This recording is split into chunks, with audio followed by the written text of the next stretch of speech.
Hello everyone, সবাই কেমন আছো? আশা করি সবাই খুব খুব ভালো আছো, আর আমিও খুব ভালো আছি। তো সকলকে ওয়েলকাম জানাই আমার ভিডিওতে। তো আজ আমি তোমাদের জন্য একটা ভ্লগ নিয়ে চলে এসেছি। তো ভিডিওটা শেষ পর্যন্ত দেখতে থাকো। দিনটা ছিল 21শে জানুয়ারি, আর সেদিন ছিল আমার একটা রিসেপশন ব্রাইডের বুকিং আর 4টে পার্টি মেকআপের বুকিং।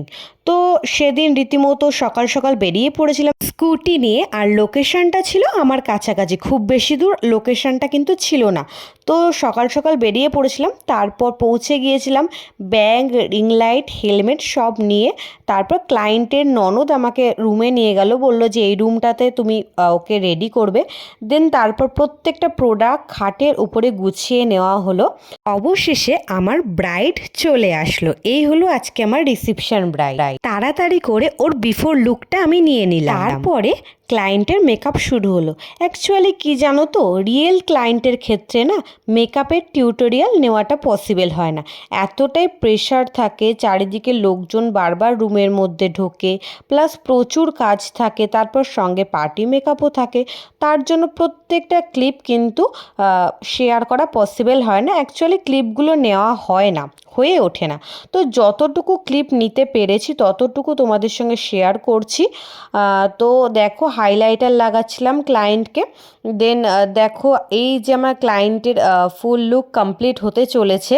অ্যাকচুয়ালি ওদের রিচুয়ালস অনুযায়ী ওদের মাথায় ওড়নাটা দিতেই হয়। তো মাথায় ওড়না দিয়ে ওর কিন্তু ফুল লুক কমপ্লিট হলো। এই যে আমার আজকের মিষ্টি রিসেপশন ব্রাইড। তো তোমরা অবশ্যই দেখে জানিও যে তোমাদের কেমন লাগলো আমার মিষ্টি এই রিসেপশন ব্রাইডের লুকটা। আমার ব্রাইডকে কিন্তু খুব মিষ্টি দেখতে লাগছিল সেদিনকে। ব্রাইড কিন্তু আইব্রো প্লাক করে না, মানে কোনো দিনই করেনি। তো আমি বলেছিলাম যে বিয়ের আগে অন্তত একবার করতে পারতে আইব্রোটা, বাট ওদের সমাজে কি নিয়ম আছে আমি জানি না। তো তার জন্য ওরা বলেছিল, ব্রাইডের হাজব্যান্ডও বলেছিল যে না, ও আইব্রো প্লাক করবে না। তো ঠিক আছে, চলো, আমাদের মেকআপ আর্টিস্টদের সব রকম সব কিছুটাকেই ম্যানেজ করে মানিয়ে নিতে হয়, তারপরেও একটা সুন্দর লুক ক্রিয়েট করতে হয়।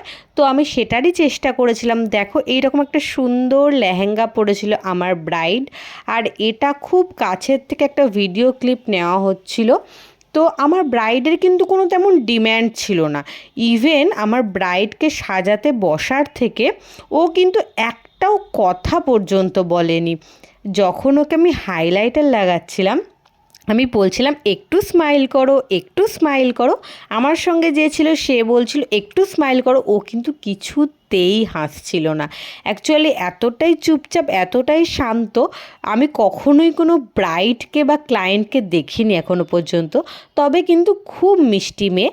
তবে ওর আই মেকআপটা দেখো, এই রকম আই মেকআপ করা হয়েছিল।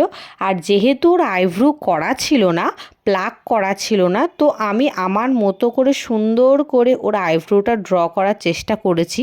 কেমন হয়েছে তোমরা অবশ্যই আমাকে জানিও। তবে হ্যাঁ, আমার ব্রাইড কথা বলেছিল ফুল লুকটা কমপ্লিট হওয়ার পর যখন ওকে দেখানো হয়েছিল, ও তখন বলছিল ওয়াও কি সুন্দর লাগছে আমাকে।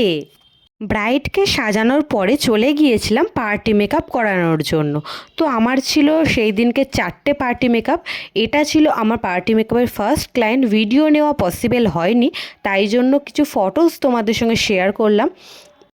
তো এটা ছিল আমার পার্টি মেকআপের সেকেন্ড ক্লায়েন্ট। তো একটা ছোট্ট ভিডিও নেওয়ার সুযোগ হয়েছিল, তাই নিয়ে নিয়েছিলাম। এটা ছিল ওনার ফাইনাল লুক। লুকটা পুরোপুরি ক্লায়েন্টের চয়েস অনুযায়ী হয়েছিল। তারপরে চলে এসেছিল আমার সেদিনের থার্ড ছোট্ট ক্লায়েন্ট। এই হলো তার ফাইনাল লুক। দেখো, একটু পোজ দিয়ে ভিডিও নিয়ে নেওয়া হচ্ছিল। ছোট্ট ক্লায়েন্ট, একদম বাচ্চা মেয়ে, তো ও পার্টি মেকআপ নিয়েছিল। এই ছিল ওর ফাইনাল লুক। ভালোই সুন্দর পোজ দিচ্ছিল। তো তোমরা জানিও যে ওকে কেমন লাগছিল। আর এটা ছিল সেদিনের last and fourth party makeup client. তো ওনারও ভিডিও নেওয়া পসিবল হয়নি, তাই ছোট ছোট কিছু ফটোস তোমাদের সঙ্গে শেয়ার করলাম। অবশ্যই জানিও তোমাদের কেমন লাগলো। তো সবাইকে সাজিয়ে এবার বাড়ি ফেরার পালা। আর তোমরা কারা কারা এমন আছো যে যাদের একদিনে 4টে 5টা করে মেকআপের বুকিং আসে, আর তারা কিভাবে সব কিছুকে হ্যান্ডেলিং করো, অবশ্যই কিন্তু আমাকে কমেন্টস করে জানিও। আর ভিডিওটি ভালো লাগলে অবশ্যই একটা লাইক, কমেন্টস আর শেয়ার করে দিও।